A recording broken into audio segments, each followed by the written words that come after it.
Hey, what's going on YouTube? Welcome to their Season 8 League of Legends Champion Guide. Today I'll be covering support Braum, the Heart of the Freljord. Why not enjoy some warm milk instead? Braum is a support champion that has a lot of crowd control who also makes a great peeler. He's got a lot of stuns and knockups which are great in team fights, and these also allow him to get champions off of his allies. His ultimate's then pretty insane in team fights because it can knock up targets in a really long area and also provide a really strong slow. Now, since he has a really nice slow and stun from his Q and passive, he's also great in roams and ganks. He's not a support champion that has to rely on just getting his own lane ahead. He can roam and do the same in other lanes as well. Then finally, Braum is a very tanky champion as well. He will go for a rather tanky build, but when you combine his abilities like Indestructible, which blocks a lot of damage, he's going to be very hard to bring down. Now, although he is a pretty strong champion, he does of course have his cons. The first one would be the fact that he has some very limited poke damage. Now, yes, of course, he does have his Q ability, Winter's Bite, which does add some poke damage, but it has a 10-second cooldown at the first level, and it doesn't even do that much damage anyways. When you compare it against something like a Karma, Brand, or a Zyra, it's pretty much no poke at all. As for going against poke damage, he's pretty weak against it. He's not a champion that has a lot of mobility, and he doesn't have any built-in sustain either, so poke damage is pretty annoying for him to deal with. Then finally, Braum doesn't do much damage either. He's basically there to protect people and do a lot of crowd control. Damage is very limited. For your runes, you want to go for Resolve and Inspiration, taking Guardian as your keystone. This is definitely the best keystone on Braum because you will spend a lot of the time near your allies because you're Unbreakable and your Stand Behind Me, so this is going to proc over and over again and can give you guys a really nice shield, absorbing some pretty decent damage. You then want to follow up by getting Bone Plating, so whenever you get damage from an enemy champion, the next 3 spells or attacks against you will receive a lot of reduced damage. This will just add some nice natural tankiness, and whenever it is up, you're going to be a lot harder to burst down. I then like to go for Second Wind next, because whenever you take damage, you will heal back some of that missing health over time. Since one of Braum's weaknesses is poke damage, this will help you deal with it just a little bit easier. Then finally, you go for Unflinching, so whenever I cast a Summoner spell, I get some tenacity and slow resistance. This will just help you move around team fights a little bit easier whenever you cast a Summoner spell, so it's just generally a pretty good option. Then in Inspiration, I go for Magical Footwear and Biscuit Delivery. This lets you get free boots at 10 minutes so you can save a little bit of gold, and Biscuit Delivery gives you a free biscuit every 3 minutes, which gives you a little bit of extra sustain. For my Summoner spells, I first of course pick up Flash. Although Braum is a pretty tanky champion, he doesn't have the most mobility out there, so you can use this over and over again throughout the game to save your life if you get caught in a bad position. You of course can also flash forward with it as well and hit an enemy with your Winter's Bite or engage with your ultimate. As for my second Summoner spell, I pretty much always go for Ignite. Braum is a champion that actually has a lot of kill pressure because of his Q and his passive, so you want to try to take advantage of this and use Ignite to help you get kills. You could always go for Exhaust instead if you were against some hyper carries like a Tryndamere, but usually you will want to stick with Ignite. Alright, now let's look at your abilities, starting with your passive, Concussive Blows. This passive makes Braum's basic attacks and Winter's Bite each apply concussive blows to his target for 4 seconds and stacks up to 4 times. Allied champion basic attacks will also generate an additional stack. Once this reaches 4 stacks, the target is stunned for between 1.25 and 1.75 seconds and takes some magic damage. So this here is a really strong passive because of course having a 1.75 second stun on a target will give a lot of kill pressure in the bottom lane. Since it is based on basic attacks from your allies as well, champions like Lucian combo the best with Braum because he can get off 2 quick attacks because of his Lightsinger passive. Therefore, in that lane phase, try to get your Winter's Bite and auto attack enemies to get this on the target, and hopefully your AD carry will follow up and stun targets. Next would be that Q, Winter's Bite. So when activated, Braum projects ice from his shield in the target direction, dealing magic damage to the first enemy hit and slowing them by 70%, decaying over 2 seconds. As previously mentioned, this also applies your passive as well, so it's a very important ability to land. This will slow the target and put on concussive blows, so it will be relatively easy for your AD carry to follow up because of course they do have that reduced movement speed and they can get off enough attacks to get that stun. This ability's damage is also based on the target's maximum health as well, so even against tankier targets it can do some pretty decent damage. So in situations where you're trying to go offensively or just try to run away from a target, make sure you hit them with this for the slow and follow up for the stun. Next here we have your W, Stand Behind Me. When activated, you'll dash to the target ally, positioning himself between them and the closest enemy and gain bonus armor and magic resistance for 3 seconds. If the target is a champion, they also receive the same bonuses. So this here's a pretty nice ability because you can jump to your allied champion or of course just minions. Therefore, if you did get caught in a bad position, if there are minions behind them, you can always use your W to jump to them and escape that way. This is generally better when used on an allied champion, however, because they will also get the bonus armor and magic resist, and you can follow up with the rest of your abilities with that champion. It's also a great way to get into a good position to use your next ability. So next is that skill, your E, Unbreakable. When activated, Braum raises his shield in the target direction, creating a barrier that intercepts incoming non-turret enemy projectiles and reduces the damage he takes through the shield. The first instance of damage blocked by his shield is negated completely. While his shield is raised, Braum also gains 10% bonus movement speed and is ghosted. Now this here is a really strong part of your kit because it can block all sorts of different abilities and tons of damage and can give your team a massive advantage in a team fight if you block the right abilities. It's also great in trading in that bot lane because you can get all sorts of damage onto the enemy champions and take pretty much no damage back in return. Therefore, pretty much whenever you think a lot of damage is coming in, you will want to activate the ability to block it. And last but not least, your ultimate, Glacial Fissure. When activated, Braum leaps into the air and slams his shield into the ground, creating a fissure in the target direction that deals magic damage to enemies as well as those around him. Enemies hit in close vicinity are knocked up, while enemies hit in the line are knocked up for 0.25 seconds. A field device then remains for 4 seconds, slowing enemies within, persisting for 0.25 seconds. So this here is a very strong ultimate because it can knock up multiple targets, and that slowing zone is also rather large as well, so kiting will be a lot easier for your teammates. Therefore, to use this ability, all you really need to do is get it into the middle of the team fight where it's most effective.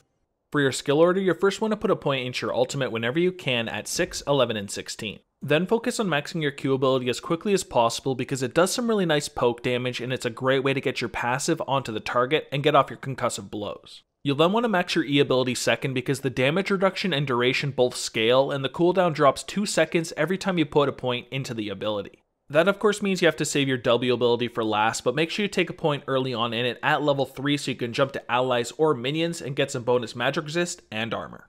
Now let's look at those AD carry synergies, and first up is arguably the best one out there, Lucian. The reason they work so well together is because of how easy it is to stun targets. Braum can first start by either landing a Q ability or auto-attacking the target, and Lucian can use his Light Slinger to quickly attack the target twice and proc it very quickly. This will give him a lot of kill pressure, especially when you add Lucian's early game damage. Another pretty strong synergy would be Jinx. She's got some pretty good attack speed as well because of her passive, so this can allow her to stun targets really quickly as well, especially in the mid and late game where she has a lot of attack speed. She can then combo her Flame Chompers on top of that stun as well, which will pretty much guarantee you kills. He also works great with Jinx as well because she's not the most mobile champion out there and you can give her all sorts of different peeling to keep her safe. Another really strong synergy with Braum is Twitch. This is because Twitch does a lot of burst damage and he gets a lot of attack speed whenever he comes out of his camouflage, so as long as you can auto attack or hit an enemy with a Q, if he comes out of camouflage, he's going to destroy that target. Just like a Jinx, he's not the most mobile champion out there, so keep him safe throughout the lane phase and in team fights, and try to combo your stun with his stealth. And for the last synergy here, we've got Kog'Maw. He's one of the AD carries that arguably needs the most peeling out there, and luckily Braum will provide him with all sorts of peeling and can help keep Kog'Maw safe. Kog'Maw also goes for a very attack speed heavy build, and he does have a really long range whenever he activates his W, so in the mid and late game, when you combo your stun with Kog'Maw, it's actually pretty disgusting. It's so strong to the point where all you have to do is auto attack or Q a target, and watch him do the rest. During the lane phase, you want to try to keep your AD carry safe at all times while also applying your concussive blows onto the enemy. You can do this with either your Winter's Bite or your auto attacks. If you're in the bottom lane with an AD carry that can quickly proc it, you'll have a ton of kill pressure on the enemy champion, especially when you add your Ignite. You'll then also want to make sure you're keeping up vision as much as you can throughout the entire lane phase. Use your warding totem, control wards, and your support item when upgraded to provide vision throughout the game. Finally, if you feel like your AD carry is rather safe in the bot lane, you may want to spend some time roaming and try to get other lanes snowballing as well. When teamfighting on Braum, you'll usually want to stay on the front line and help peel for your carries. A well-timed Unbreakable can stop all sorts of damage coming from the enemy team and give your team a huge advantage. If you need to, use Stand Behind Me to position yourself to block damage if you are out of position. Another big part of teamfights on Braum is finding a good opportunity to use your Glacial Fissure. This can provide a lot of crowd control in a teamfight and allow your tanks to initiate and your carries to kite if they do need to. The slowing area is rather large and it can be great for every single champion on your team. Now I'm going to cover a couple of the hard matchups, and first up is Brand. Brand will be a pretty annoying champion to deal with because he does a lot of poke damage and you're not the most mobile champion out there, so we can combo them rather easily. Braum's also a champion that likes to stay near his allies as well because of Stand Behind Me and Unbreakable, so Brand can take advantage of that with his ultimate. Your Unbreakable, however, can absorb his ultimate, so you want to try to do that as much as possible because if you don't, it's going to be pretty devastating. For the next hard matchup here, I've got Soraka. Soraka is going to be pretty damn annoying because she will be positioning behind her AD carry and she'll be poking you over and over again with her Q and her E. She's going to be very hard to get on top of and she's going to provide her AD carry with all sorts of healing, so killing them is going to be very hard for you. Whenever you can, if Soraka is out of position, try to all in her because she is very squishy and there's not much she can do if she gets stunned. And next up here is Vel'Koz. As we know, Braum is not the strongest against poking champions, and Vel'Koz has an insane amount of it, and it doesn't even really require mana. You'll therefore have to play very carefully and focus on dodging his skill shots because if they land consistently, there's no way you're going to make it through the lane phase. Just like a Soraka though, he is very squishy, so if you find an opportunity, get onto the Vel'Koz and delete him. And for the last hard matchup here, we've got Zilean. Just like all the other hard matchups, he's got some pretty annoying poke damage, so you have to dodge it as much as you can. His bomb combo stun is also really strong as well, so you have to be very careful whenever it's available because if you get close to your AD carry and he stuns both of you, you're screwed. Also, be very careful when you're going for all-ins as well because he has the potential to save them rather easily with his ultimate.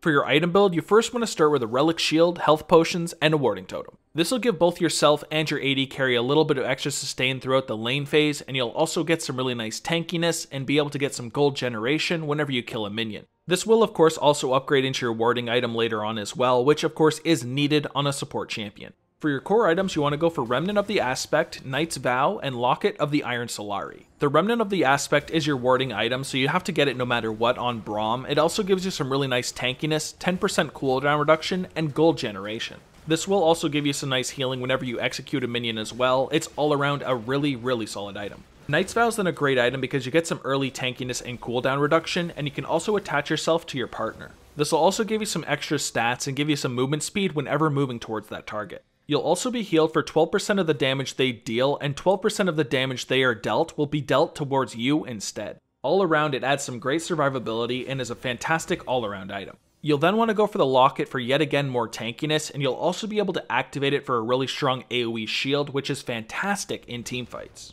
Now, in between these core items, of course, you will want to pick up your boots, and if you want to spend a lot of time roaming, you can get Boots of Mobility, but if you're against a high AD team, you may want Ninja Tabis, and against a high AP and CC heavy team, you may want Merc Treads. Generally, I will go for Boots of Mobility because I spend a lot of time roaming and looking for picks. Now, as for your item pool, you could first get a Zeke's Convergence. It's a great all-around item because you get some armor, magic resist, mana, and cooldown reduction, but you can also bind to an ally yet again. This will make it so your allies attack slow and deal some bonus magic damage. Now, since you are a support champion, of course you can go for Redemption. This is a really solid item because you will be able to call down an AoE heal, which is great at sustaining your team through team fights, or if you want to go for something like a Baron. Braum also has the option of going for a Frozen Heart. This is really solid because you will get 20% cooldown reduction and a shitload of armor, but you'll also slow basic attacks of enemies near you, which is really strong. If you then wanted to be a little bit more selfish and just have full-on tankiness, you can go for a Gargoyle Stoneplate. This is a great item because you get some nice tankiness, but whenever you activate it, you'll pretty much be unkillable for that duration. And finally, for the last item here, we have Randuin's Omen. This is a really nice item on Braum because you'll get some armor and health, and also some reduced crit damage, and you can even activate this for an area that slows. For my example full build though, I go for Remnant of the Aspect, and then I get my boots, go for Knight's Vow and Locket, and then I get a Zeke's Convergence and a Redemption. This will make you a very tanky champion that also makes an AoE shield and calls down an AoE heal. All around, you do so much for your team, and you're very hard to bring down. And that's all I've got for Braum. If you guys enjoyed the video, please like and subscribe, and visit my video description below. I have a link to all my social medias, and I do also have a Discord server, so that's one you should definitely check out. But other than that, thank you guys a ton for watching. I really do appreciate it, so take it easy, have a good day, and peace.